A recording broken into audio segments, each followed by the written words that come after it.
چوارەمین پێشانگای نێودەوڵەتی کشتوکاڵ و پاکەتکردن لە شاری هەولێر بۆ ماوەی 3 ڕۆژ بەردەوام دەبێت. لە پێشانگەکەدا 242 کۆمپانیا کە 41 کۆمپانیایان با بەرهەمی ناوخۆیی و 201 کۆمپانیای بیانیش بەشداری لە پێشانگاکەدا دەکەن. دووەمین ڕۆژی پێشانگای ئەگرۆپاکە و لەگەڵ عراق پلاست کە بە خۆشحاڵیەوە کۆمپانیای سۆفوار توانیت ئەم پێشانگای ڕێبخات، پێشانگایەکی جوان سەبارد بە بەرەوبوومی ئاژەلی و ڕۆچی و هەروەها برەودان بە کەرتی لە قوتونان و قوتوبەندکردن.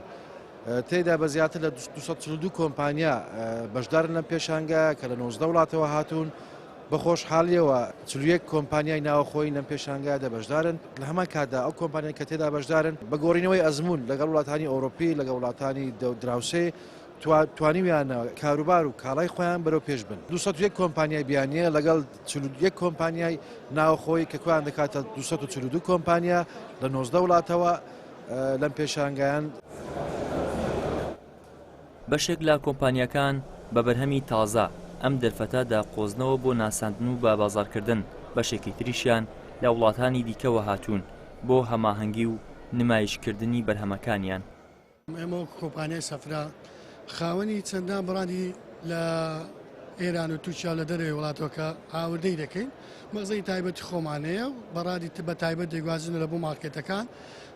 سەبارەت بە بەشداریکردنمان ئەمە ساڵ لەو پێشانگانە بەشدارین.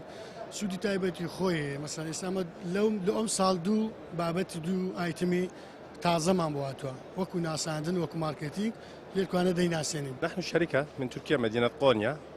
قبل فترة أيضا لنا مشاركة في معرض أربيل الدولي. ئێمە لە وڵاتی تورکیا لە شاری قۆنیاوە هاتوین کە ئێستا لە کوردستان بەشداری ئەو پێشانگایە دەکەین کە کۆمپانیان نێودەوڵەتیەکان تیایدا بەشدارن. هەولێریان کردووە بە سەنتەری بازرگانی کە زۆر خاڵی بەهێزی لە خۆ گرتووە.